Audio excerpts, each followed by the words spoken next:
Donc bienvenue dans la 9e partie de ce tutoriel sur Mudgrot avec 3D Studio Max et Mudbox. Donc nous allons repartir de Mudbox où on va créer une nouvelle couche dans mon dossier masque, masque 2.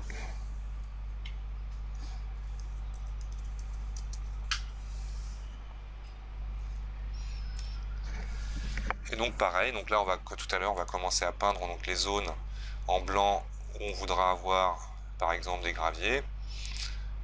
Alors on va mettre un petit peu partout au départ comme je vous ai montré tout à l'heure, et à l'inverse ensuite on viendra gommer. Donc là on va en mettre un peu au milieu. Hop.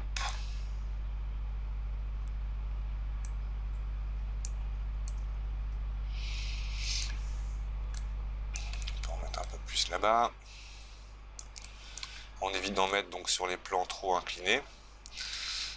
Donc là maintenant avec l'outil décapé comme tout à l'heure, j'ai commencé à venir créer d'irrégularités. Là par contre je vais venir faire une plus petite forme, B, un peu moins d'intensité, B aussi pour la taille. Donc là on va venir comme ça, casser donc les contours de manière un peu comme ça irrégulière. Très puissant donc cette fonction de randomiser, de random de l'outil. Alors je regarde partout.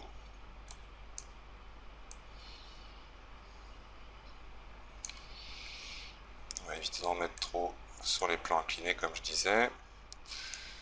Voilà. Ok. Donc ensuite on va continuer de gommer. Donc la vidéo vient de terminer de se calculer. Donc là on évitera pas trop sur les plans inclinés. Voilà, par exemple quelque chose comme ça, avec peut-être encore un peu moins d'intensité. On va venir en enlever dans le centre, hein, pour donner comme ça une espèce de veine de positionnement. Et je vais venir donc extraire cette texture à nouveau avec la fonction exporter le canal fusionné. Et on va appeler masque 02. Que voilà. De retour dans 3D Studio Max, dans mon éditeur donc de matériaux que j'ouvre, je vais donc venir positionner, à la rigueur même dupliquer cette texture avec Shift plus déplacer, que je vais connecter au canal 3. Alors deux solutions, soit je vise le nœud et si je n'y arrive pas je viens lâcher ma souris sur le bandeau pour lui demander d'être sur le canal 3. Toc. Et ici dans les paramètres de la bitmap, simplement je vais chercher mon autre masque. Donc comme ça on va pouvoir maintenant créer un caillou de la même manière qu'on a fait notre brin d'herbe. Alors je vais me mettre par ici et donc je vais créer une boîte que je vais diviser en 2 par 2 par 2. Donc là je vais isoler ma sélection. Hop. Et cette boîte tout simplement, donc F4 pour en voir le maillage, on va la mettre un peu grise comme ça. Je vais lui mettre le modificateur pour donc l'arrondir déjà dans un premier temps en sphère.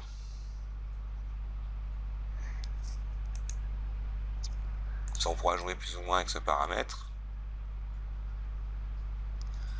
Rajouter un lissage rapide.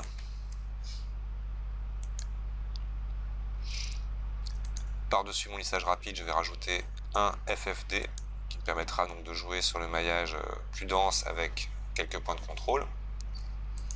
Et un bruit au-dessus. Donc mon bruit, je vais rajouter donc des valeurs en X, Y et Z.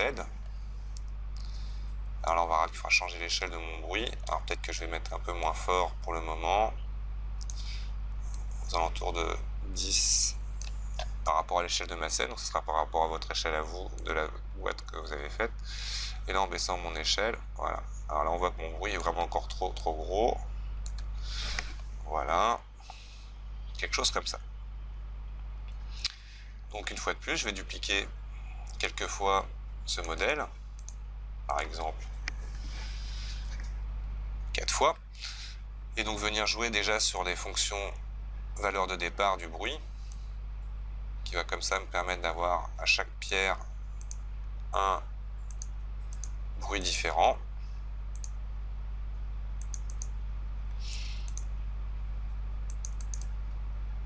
Voilà. Alors on vérifie que c'est pas trop chaotique. Là on a l'impression, effectivement, je vais passer en affichage ombré pour bien voir ma géométrie. Là on voit bien qu'il y a des nœuds dans certains. Donc lui par exemple, on va lui baisser un petit peu la taille. Donc là en gros, ça va être chacun maintenant. Voilà. On voit qu'autour de 5, ça a l'air plus intéressant sur celui-ci. Alors je regarde bien pour éviter que ce soit trop chaotique. Ça va être 5, ça a l'air pas mal. Voilà. Ok.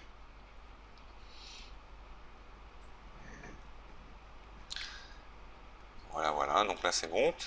Donc comme tout à l'heure, là je vais sélectionner donc mes 5 cailloux. Je vais aller dans le menu hiérarchie, affecter seulement pivot. Ce coup-ci, je vais par contre centrer sur l'objet pour que le pivot soit bien au centre de mon objet. Toujours ces objets de sélectionner, je vais donc faire un groupe, grouper, que voilà. Je sors de mon isolement. Alors là, attention, dans la scène, nous nous retrouvons avec toutes nos... Alors j'appelle ça sans arrêt vigne, mais c'est donc du lierre. CTRL Q pour sélectionner toutes mes vignes. Je vais inverser ma sélection, je vais me sélectionner donc le soleil, la caméra. Comme ça, on va pouvoir masquer tout ça. CTRL I pour inverser la sélection et isoler la sélection. Voilà, comme ça je me retrouve avec... Donc j'appuie sur F4 là pour ne plus voir le maillage pour le moment. Et donc je vais du coup maintenant tout simplement dans mon éditeur de particules. Je vais cloner cet élément là. Hop, en copie. Donc là je me retrouve donc avec ces deux éléments que je vais connecter. À partir du moment où j'ai ces deux éléments, donc là tout simplement ici dans l'instance de forme, je vais chercher mon nouveau groupe, qui est toujours donc membre du groupe. Et par contre, donc là je vais le mettre dans une couleur, dans un gris. Et choisir donc du coup dans l'objet de positionnement, l'ID3. Alors attention, là je vais sauvegarder ma scène. Je vais d'abord, comme tout à l'heure, avant de jouer avec donc ces choses-là, préparer donc mon matériel, il est prêt. Donc là je fais bien attention à ce que cet objet soit bien assigné. Et donc dans le paramètre, ici ID3, hop, mes cailloux donc, vont du coup aller sur ma nouvelle texture. Et là une fois de plus, donc on va jouer sur une rotation 3D aléatoire. On peut bien évidemment ici chercher d'autres formes. Et puis on va venir jouer maintenant ici sur l'instance de forme, donc sur son échelle. Sur la variation. Alors je vérifie ici d'ailleurs ce que j'avais fait. Je n'avais pas mis trop de variation dans l'herbe. Voilà. Instance de forme. Ok. Alors on imagine, je voudrais mettre un matériel donc à ma pierre, là, qui est pas très jolie comme ça. Je vais lui créer donc une texture. Donc pour cela, il va me falloir un matériel standard. Dans la couleur diffuse, je vais chercher par exemple un bruit. Un bruit. Alors pour que cette texture donc soit sur ma géométrie, je vais tout simplement donc maintenant venir dans mon événement 2, donc celui de mes cailloux, rajouter matériaux statiques juste après donc mon instance de forme en l'ajoutant. Et là il faudra tout simplement venir donc du coup assigner donc la texture aux paramètres affecter matériaux en instance. Donc là je vais demander à ce matériel d'être visible dans la scène et je vais pouvoir comme ça régler maintenant mon bruit. Donc là on voit que le bruit est visible. Alors par exemple, je vais venir ici chercher ma texture de bruit et augmenter la valeur ici pour que ce soit un peu plus foncé. Voilà. Passer en mode fractal, on va mettre 6 niveaux de fractal. Et ensuite, on va régler un petit peu la taille. Voilà, pour que ça me donne comme ça un petit peu plus de matière à mon bruit, que je vais en même temps mettre aussi dans le relief.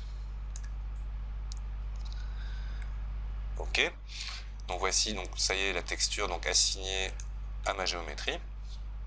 Pour mes brins d'herbe, on aurait pu faire pareil, mais bon, en imaginant, vous pouvez chercher une texture d'herbe, mais bon là, ça suffira donc déjà pour cet exemple. Donc je reviens dans ma caméra, je vais réafficher tout. Donc là, normalement, j'ai mes vignes. Alors là, pourquoi mes vignes ne sont plus visibles? Étrange. Je vais chercher avec la pipette le matériel. Donc là, pour éviter d'avoir trop d'informations, je vais créer ici une nouvelle vue dans laquelle, avec la pipette, je vais chercher... Voilà, ça bug de tous les côtés. Voilà. OK. Et demander donc à mon matériel ici d'être visible dans la scène. Que voilà. Hop, à ce stade, donc on va regarder maintenant un peu les paramètres de rendu. Alors je rappelle le raccourci qui me permet donc de voir la zone de rendu. On a tout simplement, cliquant là dans la caméra, là on voit pas avec très bien le truc, mais Maj F qui permettra d'afficher la taille de sortie. En attendant, je vais appuyer sur perspective et voilà. On va vérifier aussi donc dans l'environnement les paramètres. Donc on va essayer d'augmenter un petit peu les zones d'ombre. On va faire aussi plus de vignettage pour accentuer cet aspect-là. Pour avoir des ombres un petit peu plus douces aussi, on peut dans son soleil, donc vérifiez bien normalement donc dans le tuto 6, donc j'explique un petit peu toutes ces bases-là, où on a vu comment changer la hauteur, le flou, etc. Donc là vous avez des paramètres. Je vais surtout aussi grossir la taille de mon soleil. Alors, donc là ici, voilà, je vais passer ce paramètre à 3. C'est parfait. Donc je reviens dans ma caméra. Là, je vais peut-être dézoomer un petit peu ma caméra. Voilà, pour qu'on voit un petit peu plus les effets. Alors, hop. Comme ça. Et j'enregistre ma scène sous pour une nouvelle version. Voilà, donc logiquement, là je vais vous faire un petit rendu. Donc on va laisser le temps de calculer. Hop, donc je suis bien en 720p. Je lance un rendu.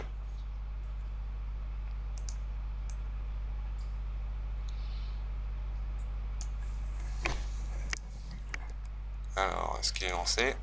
C'est parti. Donc voilà le résultat avec plus de détails. Donc là, je vais laisser en pause donc, le rendu. Donc je reviens juste après. Donc nous arrivons à la fin du rendu. Donc il aura mis un certain temps. Donc là, effectivement, avec tous ces détails, ces ombres, les ombres douces que l'on a rajoutées au soleil, plus on rajoutera de détails de toute manière, plus les scènes seront longues à calculer. Il est en train de terminer. Donc voilà le résultat donc, final. On peut dire que bon, effectivement les cailloux pourraient être plus jolis, etc. On verra ça donc, dans un autre tutoriel sur lequel on pourra continuer à partir de cette scène à rajouter des détails, à commencer à travailler avec des techniques justement en revenant au premier tutoriel donc avec la fourmi sur le fait de pouvoir travailler avec justement une texture en arrière-plan et des modélisations sommaires pour récupérer les ombres. Donc on pourra s'amuser comme ça à faire différentes choses. Donc écoutez, merci d'avoir suivi ce tutoriel et à très bientôt pour un autre tutoriel.